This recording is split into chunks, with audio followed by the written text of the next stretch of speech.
शुरुआत करते हैं एक ऐसी खबर से जो भारत को विकसित राष्ट्र बनाने में मददगार साबित हो सकता है। मंगलवार को भारत और फिलीपींस के बीच रक्षा से लेकर व्यापार तक कई बड़े समझौते हुए। पूरी खबर हम आपको दिखाते हैं अपनी इस रिपोर्ट में। ये दो तस्वीरें देश के लिए गौरव का प्रतीक हैं। जहां एक तस्वीर भारतीय सेना के शौर्य की गाथा सुना रही है, तो वहीं दूसरी भारत की धारदार कूटनीति की गवाही दे रही है। आपको एनडीए बैठक की खास बातों से लेकर भारत फिलीपींस की मजबूत होती साझेदारी के बारे में बताएंगे। फिलीपींस और पीएम मोदी की द्विपक्षीय बैठक के बारे में भी बताएंगे, मगर उससे पहले आपको संसदीय बैठक में लगे हर हर महादेव के जयकारे सुना देते हैं।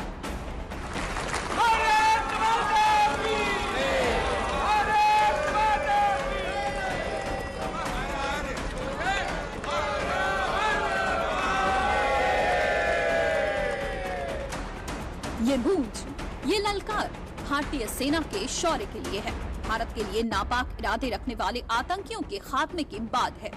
मंगलवार को इस हुंकार के साथ ही एनडीए संसदीय दल की बैठक की शुरुआत की गई। बैठक में एनडीए सांसदों ने पीएम मोदी का भव्य स्वागत करने के साथ साथ पीएम मोदी का सम्मान भी किया। पीएम मोदी को ये सम्मान आतंकवाद के खिलाफ चलाए जा रहे दो बड़े अभियान ऑपरेशन सिंदूर और ऑपरेशन महादेव की सफलता के लिए है। बैठक के दौरान रक्षा मंत्री राजनाथ सिंह ने पीएम मोदी को पुष्पमाला पहनाकर सम्मानित किया। वहीं अन्य सांसदों ने भी उनकी नेतृत्व क्षमता की सराहना की। ऑपरेशन सिंदूर और ऑपरेशन महादेव को लेकर बैठक में प्रस्ताव पारित किया गया। इसमें एनडीए संसदीय दल ने ऑपरेशन सिंदूर और ऑपरेशन महादेव के दौरान भारतीय सशस्त्र बलों की वीरता और समर्पण को सलाम किया। ये बैठक अनुच्छेद 370 के हटाए जाने की वर्षगांठ पर हुई और आगामी बिहार चुनावों के मद्देनजर एनडीए की एकजुटता पर प्रदर्शन भी माना जा रहा है। जहां एक तरफ पीएम मोदी ने एनडीए संसदीय दल की बैठक में हिस्सा लिया, तो वहीं दूसरी तरफ वैश्विक रिश्तों को मजबूती देने के लिए दिल्ली के हैदराबाद हाउस में फिलीपींस के राष्ट्रपति से मुलाकात भी की। जब दो देशों के नेता एक मेज पर बैठकर बातचीत करते हैं, तो दोनों देशों के लिए कई अवसर तैयार होते हैं। अवसर एक दूसरे के साथ अपनी संस्कृति साझा करने का, अवसर एक दूसरे के विकास को बढ़ावा देने का, अवसर पुराने रिश्तों को और भी ज्यादा मजबूती देने का। सोमवार को 5 दिन के राजकीय दौरे पर फिलीपींस के राष्ट्रपति रोमुआल्डेस मार्कोस जूनियर भारत पहुंचे थे, जिसके बाद मंगलवार को उन्होंने दिल्ली के हैदराबाद हाउस में पीएम मोदी से मुलाकात की। पीएम मोदी ने फिलीपींस के राष्ट्रपति के साथ प्रेस ब्रीफिंग की, जिस दौरान पीएम मोदी ने पहलगाम हमले की निंदा और आतंकवाद के खिलाफ भारत के साथ खड़े रहने के लिए फिलीपींस का धन्यवाद भी किया। पहलगाम आतंक के हमले की कड़ी निंदा करने के लिए और आतंकवाद के खिलाफ हमारी लड़ाई में साथ खड़े रहने के लिए हम फिलीपींस सरकार और राष्ट्रपति जी का आभार व्यक्त करते हैं। म्यूचुअल लीगल असिस्टेंस और ट्रांसफर ऑफ सेंटेंस पर्सन्स के विषयों पर आज हुए समझौतों से हमारी सुरक्षा साझेदारी को और बल मिलेगा। दोनों देशों के नेताओं ने मिलकर एक डाक टिकट जारी किया। द्विपक्षीय वार्ता के दौरान ही दोनों देशों के बीच कई क्षेत्रों में एमओयूज पर हस्ताक्षर भी किए गए। वार्ता में भारत और फिलीपींस व्यापार, निवेश, रक्षा, सुरक्षा, समुद्री सहयोग, कृषि, स्वास्थ्य, फार्मास्यूटिकल्स और डिजिटल प्रौद्योगिकी जैसे कई क्षेत्रों में सहयोग की समीक्षा भी की।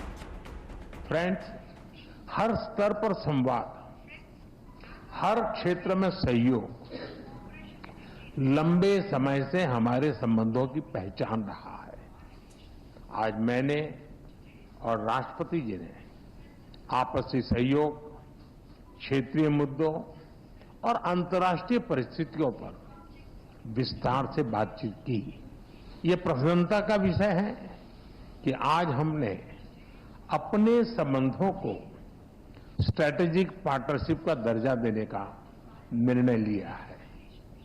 इस पार्टनरशिप के पोटेंशियल को परिणामों में परिवर्तित करने के लिए एक व्यापक एक्शन प्लान भी बनाया गया। हमारा बायलैटरल ट्रेड निरंतर बढ़ रहा है और $3 बिलियन का आंकड़ा पार कर चुका है। इसे और मजबूत करने के लिए India ASEAN free trade agreement के रिव्यू को जल्द से जल्द पूरा करना हमारी प्राथमिकता है।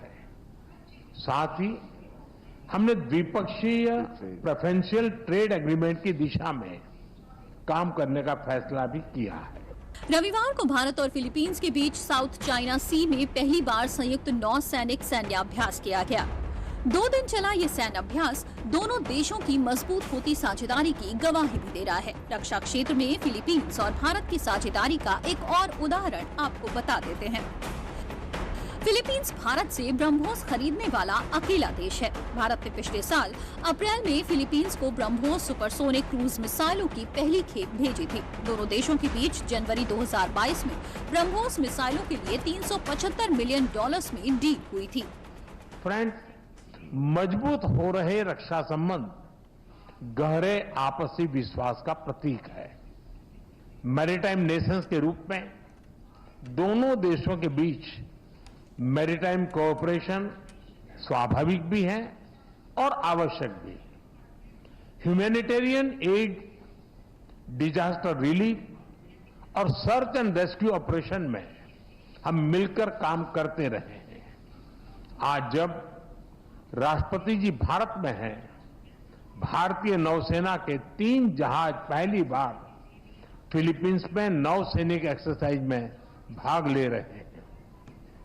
भारत की हाइड्रोग्राफी शिप भी इसमें जुड़ी है।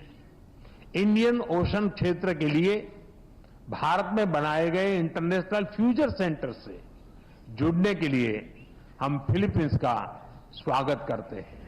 ये वार्ता दोनों देशों के बीच रणनीतिक और आर्थिक संबंधों को नई दिशा देने का अवसर प्रदान करेगी, जिससे भारत फिलीपींस की साझेदारी को वैश्विक मंच पर और सशक्त बनाने में मदद मिलेगी।